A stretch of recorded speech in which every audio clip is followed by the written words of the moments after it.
What's the word? What's the word?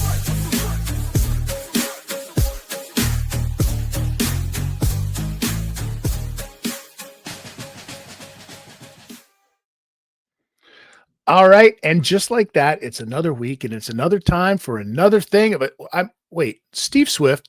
Hold on. Could put those back on for a second. Did I see those correctly? That one of your sunglass lenses is slightly different than the other sunglass lens. Is this what I'm seeing right now, Steve? Yeah, that's the way I view the world. On the one hand, and on the other hand, I've got 4 fingers and a thumb. Only just. So there's always 2 sides to everything. Absolutely everything. So, you know, you got to allow yourself to. All right. You got to allow yourself to open yourself up to everything. Well, I mean, I tried that once. Ooh, got me in a lot of trouble. Couldn't walk for 3 me too. days. me too. I can't open myself up to those things now. That's why I'm on injectable medication. Tremendous. So we're talking boxing as we do each and every week. I mean, the bees of boxing. And we were talking about some things, and some news came across that made me think about the future of boxing. And we talked about this a little bit last week. Like, who could we see as being like the next generational star, the face of boxing? And maybe we kind of overlooked it a little bit, because maybe the next generational star of boxing isn't actually one of the boxers. Maybe the next generational star of boxing is a promoter. Because let's think about this for a second, Steve. You know as well as I do, the boxing world is full of dinosaurs. I mean, Frank Warren, 70-something years old. Don King is in his 90s. Right. I mean, it's out. I mean, I think Eddie Hearn is probably, you know, in his 50s already. Like, it is not that young man's sport until recently, when we've got the upcoming stud, so to speak, in one Mr. Ben Shalom and his promotion, Boxer.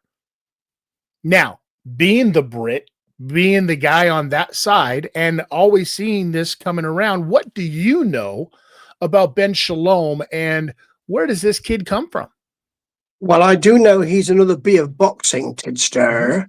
He is. And the thing about Ben Shalom is that the column, he doesn't get an enormous amount of column inches. So, but more of that in a minute, because that's not the important thing here. So he's the kind of anti-hoopla. He's the anti-rah-rah. So anti-rah-rah. So he's got a link, if I remember rightly. I think he's still got a link with Sky Sports. Yes. I want to say. So that's something which is not so exciting as it used to be. Probably DAZN is making more noise, but it's not about noise for Ben Shalom, because Ben Shalom is a different kind of promoter. Okay. He's a gentleman promoter.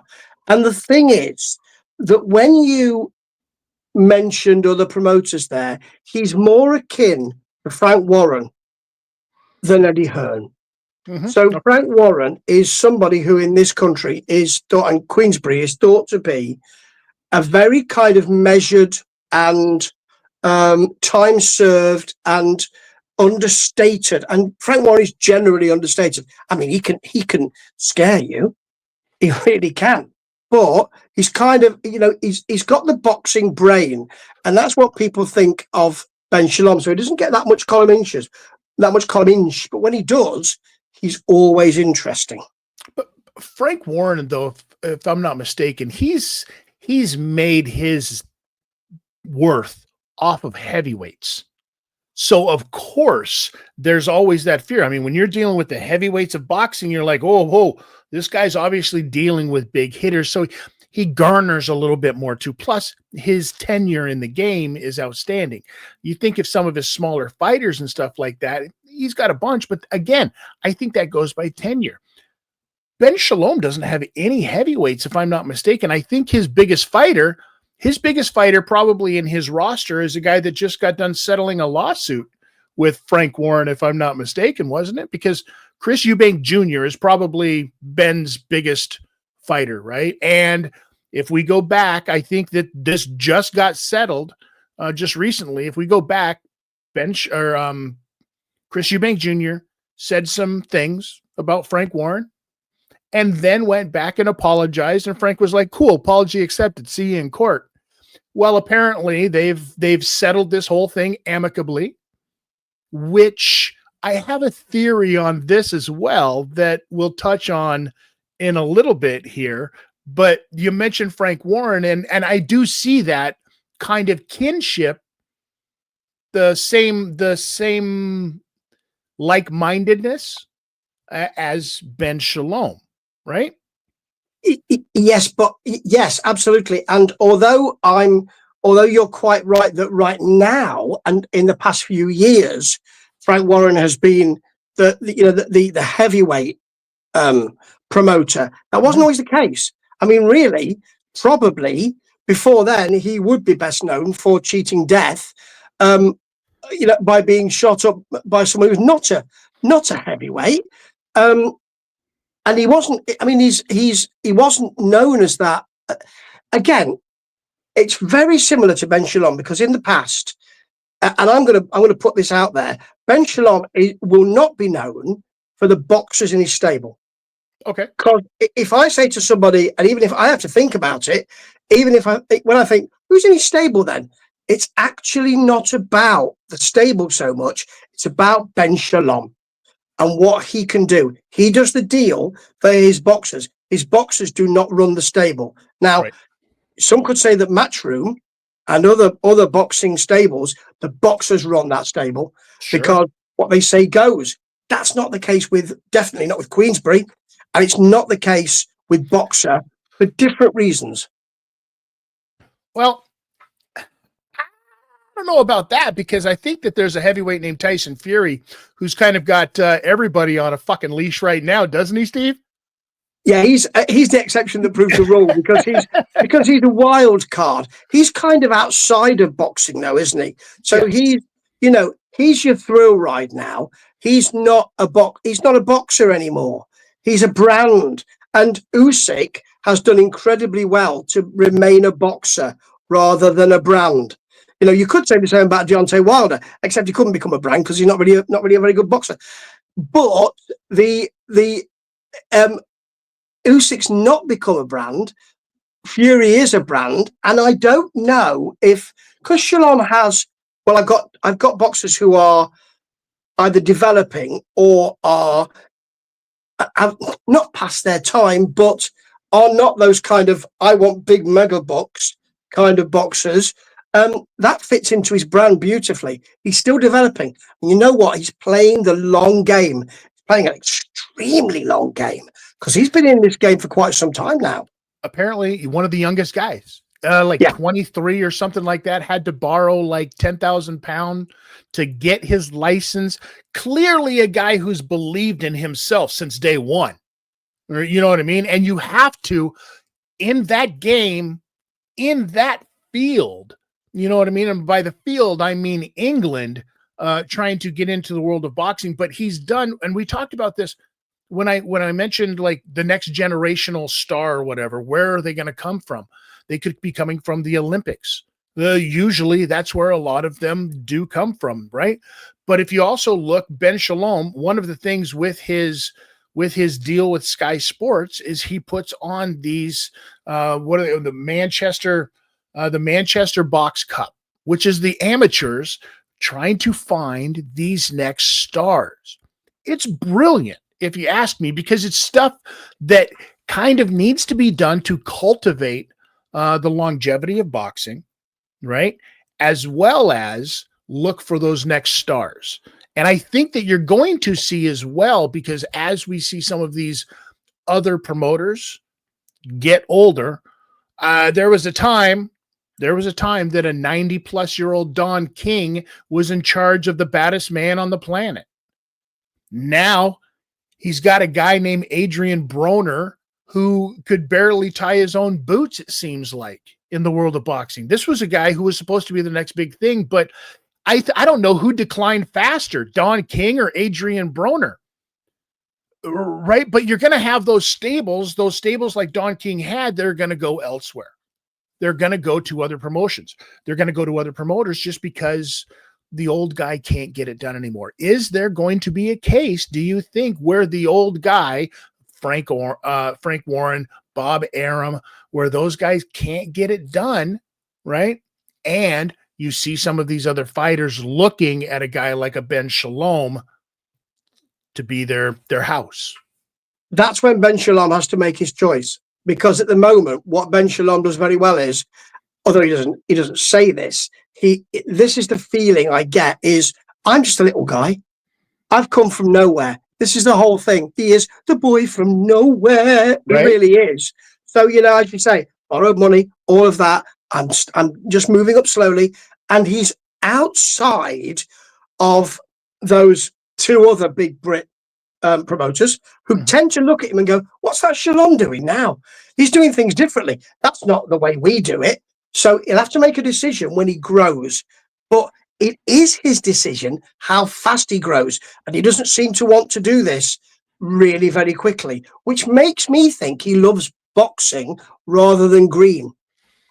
So then, I mean, because if you think about it, his biggest outing was most recently with the Chris Eubank Jr. and Conor Benn fight that blew everybody's expectations. The promotion going into it was very, very young. It seemed like you couldn't get through a single page of social media, no matter what it was, without seeing something about an egg in the face or a confrontation on TV or something to promote this fight that most boxing purists and most pundits were like overlooking it. They weren't thinking, they were like, this is going to be shit.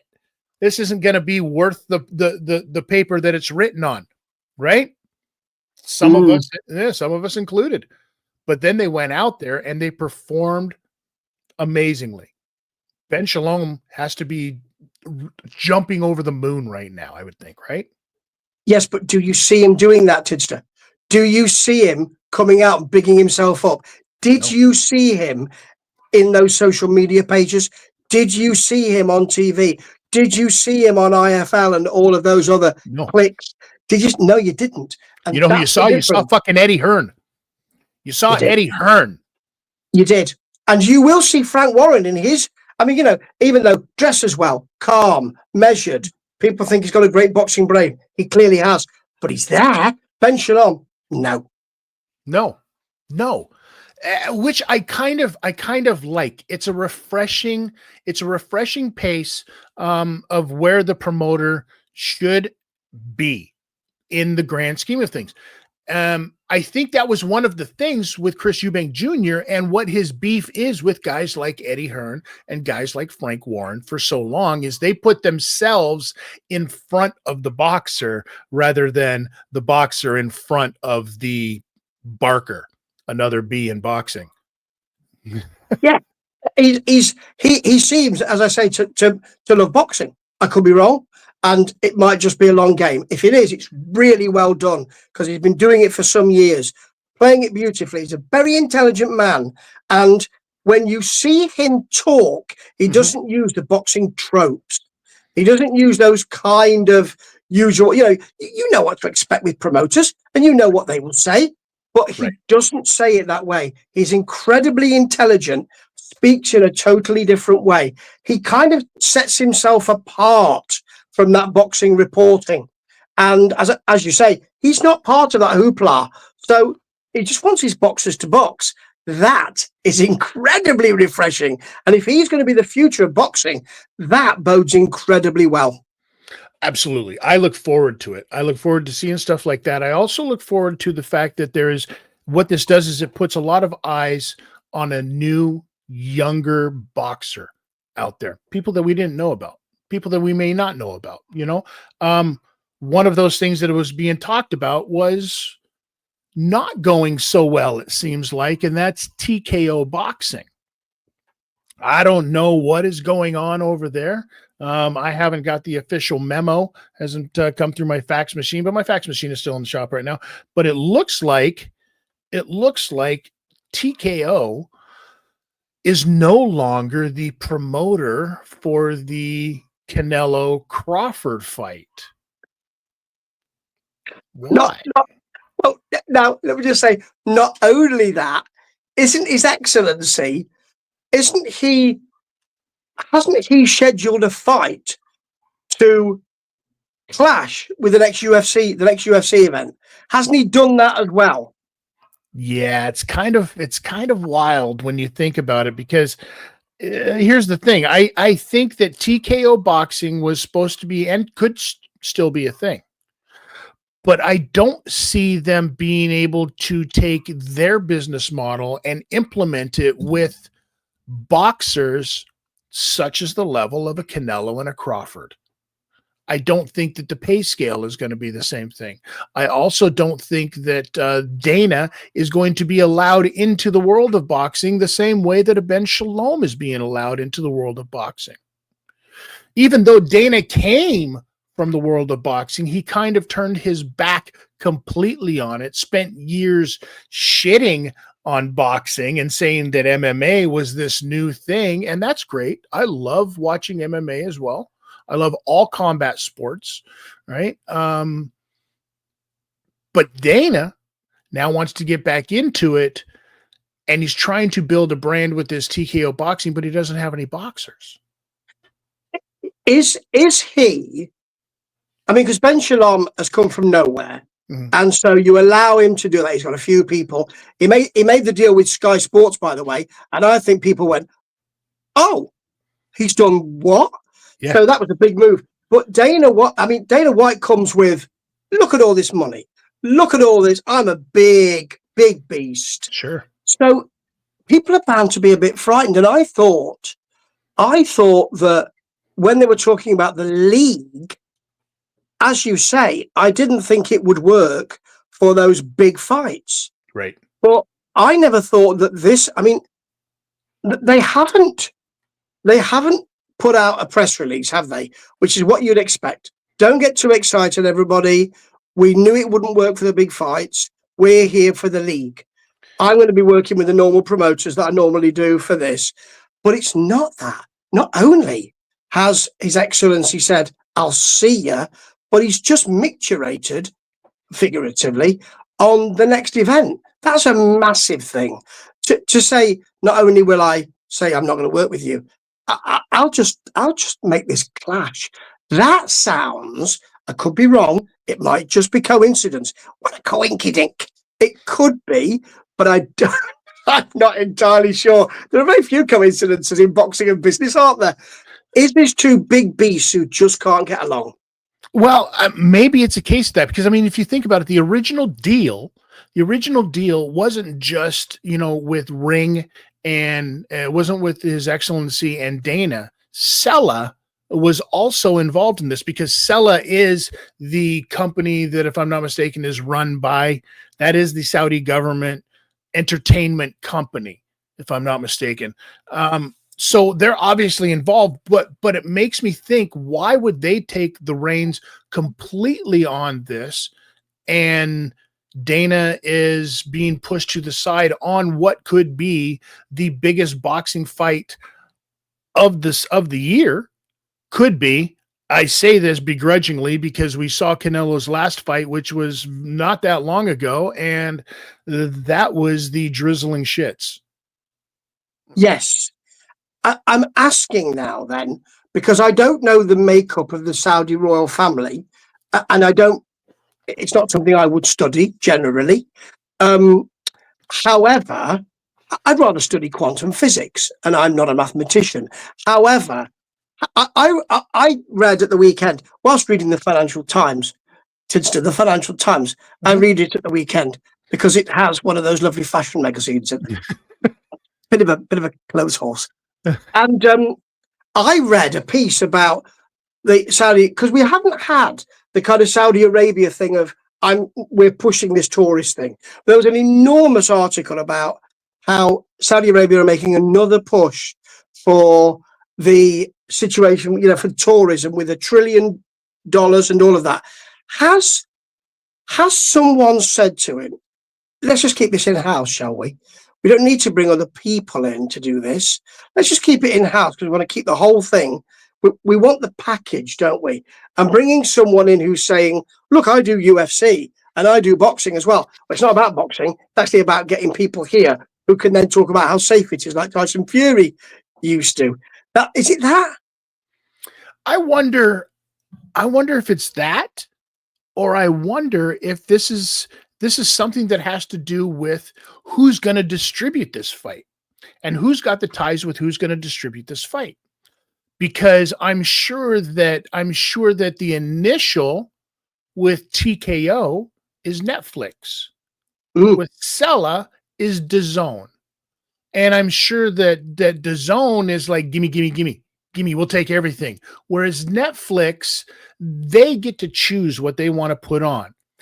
And I'll bet you, I don't know for sure, but what if Canelo and Skull shit the bed so badly that Netflix then said, you know what, we're not taking the chance. Our last boxing thing was Jake Paul, Mike Tyson, and you want us to put Canelo on Netflix, and the numbers aren't going to be the same because people aren't going to tune in because of Canelo's last fight. So then we pull TKO back away from this thing until we're ready to explode with something bigger, something better.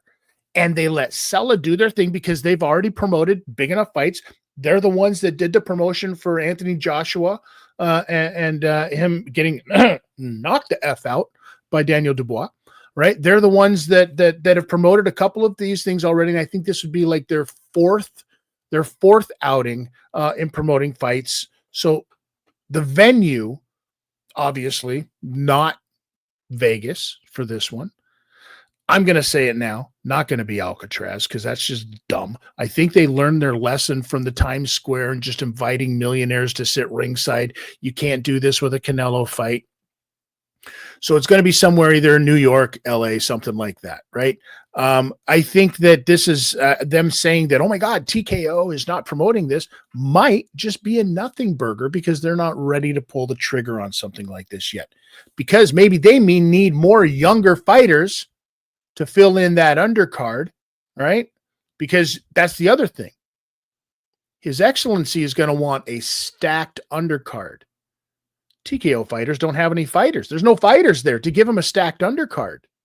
So you got to pull people from some of these other ones. And I'm sure that there's some promoters. There's still some promoters and some governing bodies who are like, yo, that Dana White guy, we ain't doing business with him. Yeah, there's a tarnishing there, absolutely. At the boxing, you make a very good point. It might just not be time yet.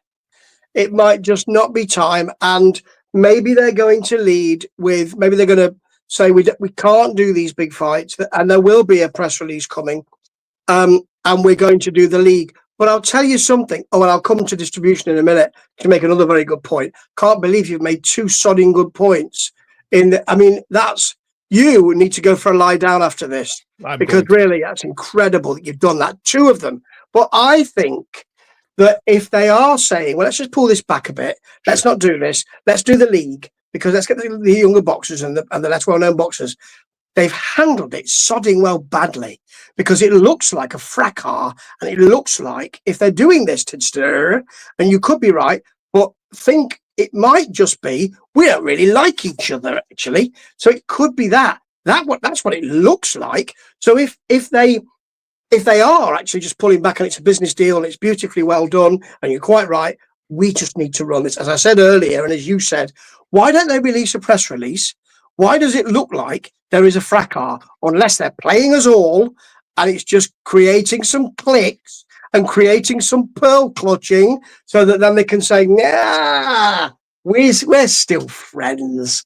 It could very well be, because, I wouldn't be a bit surprised. We talked about this before. If you think about it, TKO is going to need to have people like Ben Shalom in their corner. TKO boxing needs a guy like Ben Shalom.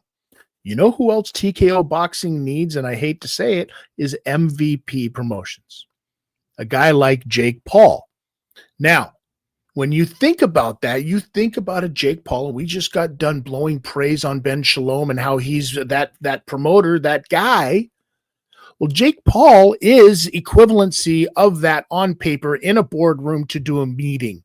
But Jake Paul is also what you would consider to be a player coach, so to speak, a guy who's still active in what he does. Ben Shalom, I would venture to guess that Ben Shalom would probably not do very well against a Justin Trudeau in a boxing match. I just don't think that it's a possibility. I think Ben Shalom knows exactly where he's supposed to be, and that's on the money-making side of the business of boxing. Although I would love to see, make that match. Please make that match. I think a lot of people would love to see that match, to be honest with you. We have an entire province in Canada called Alberta that would love to see that match, I'm sure. Oh, I know. It's unbelievable. But if you think about that, and you think about the fact that TKO, maybe this is one of these things, because some of these younger promoters, if I'm a young up and coming boxer, or even just a guy into combat sports now, and I say to myself, listen, I can go get a fight. I can be Lucas Body, for example, who's now just signed with MVP. He's going to get some really good fights, right? Joshua Buatsi, who's signed with boxers, going to get some awesome fights, and they're going to make big money. If TKO is coming along and trying to pay me the same scale that what they're paying their MMA fighters in the UFC on paper, I'm not going to be so quick to sign that deal. If I'm a guy into combat sports, now I'm looking at it, wait, which way do I want to go? I still want to do a deal with TKO, but I don't want to do a deal with UFC. I want to do a deal with TKO boxing. Yeah, you are perhaps quite right here, and something else we've talked about. Even though we bigged up Jake Paul recently, but we have denigrated his work in the past. Even though he's a big influencer and makes those big comments, actually, when he does the business of boxing for others, he's not that kind of loudmouth. Right. He's not that kind of loudmouth. He does those deals, and you do think, a bit like Ben Shalom with the Sky Sports deal, how's he done that? Because actually, he seems to have a knack. And if you're a young boxer and you're signed to either of those two boxers we mentioned, if you're doing that, you're being brought on by these two boxing promoters quite quietly. You're going to make a lot of money, but what you're not doing is you're not being hothoused. You're not saying, Don King is not saying only in America, and Eddie Hearn is not saying very quietly, I think he should fight. I think he should fight Alexander Usyk yet. Well, he's only had one fight. Yeah, he should fight Alexander Usyk yet. No one's saying that. So they could be brought on quite slowly, earn money while they're doing it, and then you've still got Dana White, as you say, around the corner, because they're going to need those guys who are not massively out there in the social media and in the magazines. So you're going to need those, but you're going to need those who are kind of, as you say, quite quiet, but that have name recognition. That's perfect. Yeah. And because if you don't have that, then you've got the situation, like I just said, where you've got one house with two hallways. Which one do you want to go down? This one makes you money. This one doesn't make you as much money. I think that in the world of combat sports, because of what we know with the Ali Act and what we know with what's going on with the UFC and having to pay out some of their fighters for underpayment and whatnot, and non-compete clauses and the ability to get work. I think that for combat sports, for young people getting into combat sports, now is the absolute perfect time.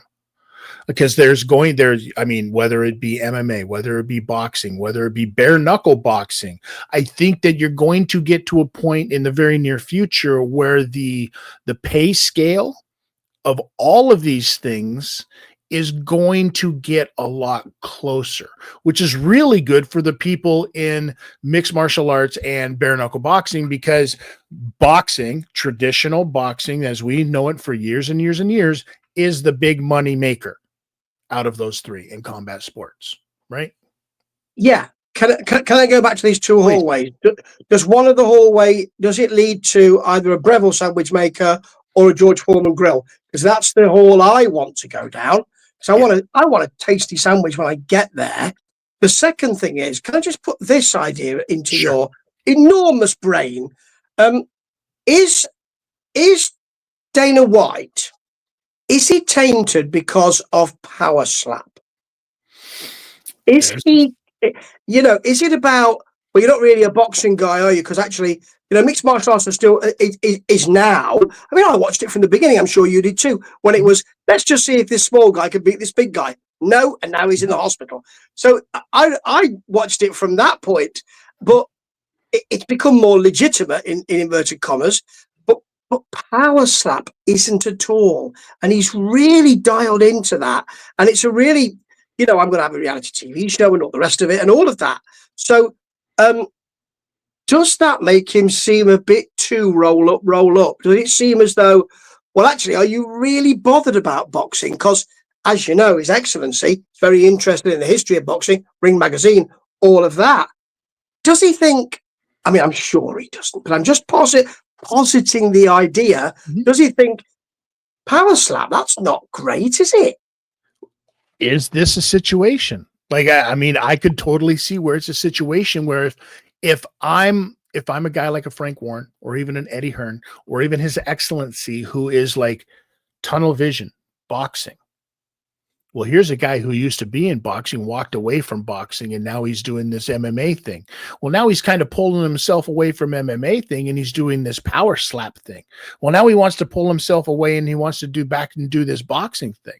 Am I going to invest my time, my money, my energy, and my efforts into a guy who I don't know if 4 or 5 years from now, if he's just going to turn around and be like, oh, well, now I want to do, boxing on top of a hot air balloon, which it's out there, folks. You can look up the videos. I've seen this. It is unbelievably stupid.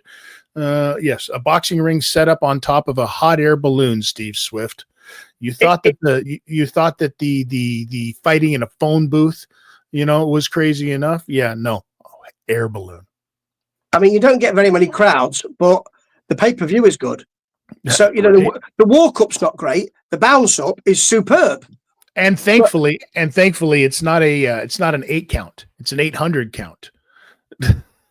Yeah, absolutely. And the referee has to follow you down with a parachute on. Can you imagine?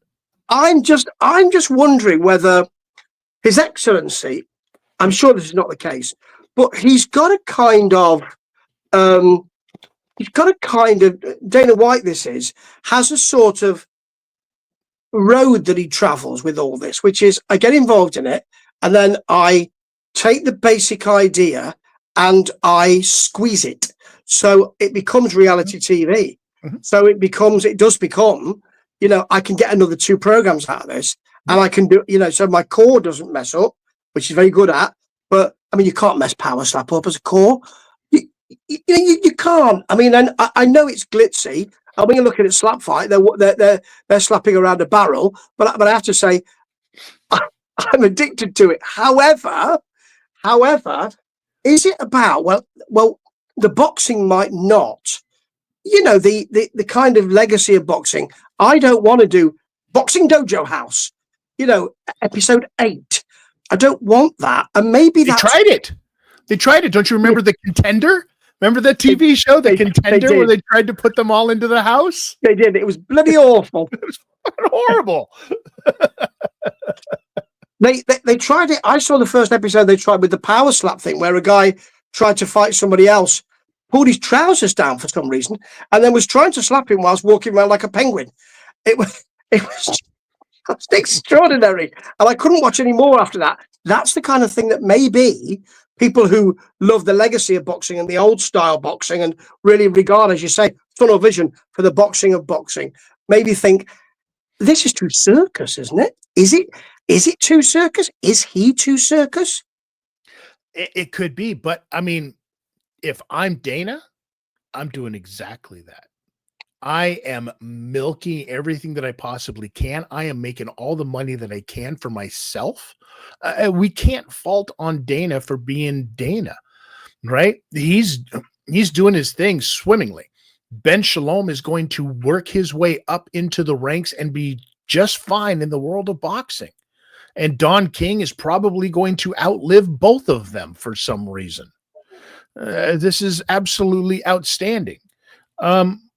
I'm here for all of it, and I hope that we find out soon enough what it's going to be, because the more you know as well as I do, Steve, the more that we're talking about TKO being put off, the more it's going to be either an I told you so, that they couldn't do it, or it's going to be, holy shit, they were putting something together behind the works and screw all of us, huh? Yeah. I hope it's the second one. So do I. Or as a B-side to that, it all falls to pieces, and Dana White just says, I'm gonna create my own boxing promotion. Then, you know, who knows? Because he can do that. You're right. He's magical with all that. Yeah, it's unbelievable. It's unbelievable.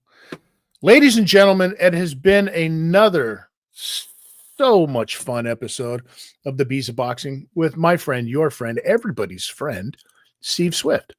I mean, how can you not fall in love with this adorable face? He likes long walks on the beach.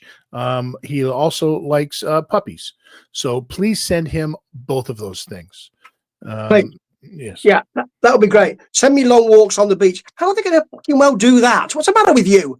Just send me boxes of chocolates, and that would be ideal. Because I need to feed my capacious belly. Well, okay, that is not as good for you as a walk on the beach, I'm sure. But you know, whatever. Who did the beach ever win? Right? Screw you, Normandy. Okay, listen. If you need to check out Steve, you can go to World Weary Guy 1 for all of his stuff for sure. For myself, it's always at Notorious TID, at Tid Talk on there, the Law Live Audio Wrestling, at What's a Work. I mean, we're everywhere. We're everywhere, and we're doing more fun in boxing. Next week, Steve, I am so looking forward to next week. Holy crap, that's going to be a good one. I'm not even going to tell y'all. How about that? How about that? Now, remember, ladies and gentlemen, he's Steve Swift. I'm Chris Tidwell. And you got to remember one thing, ladies and gentlemen, tuck your chin.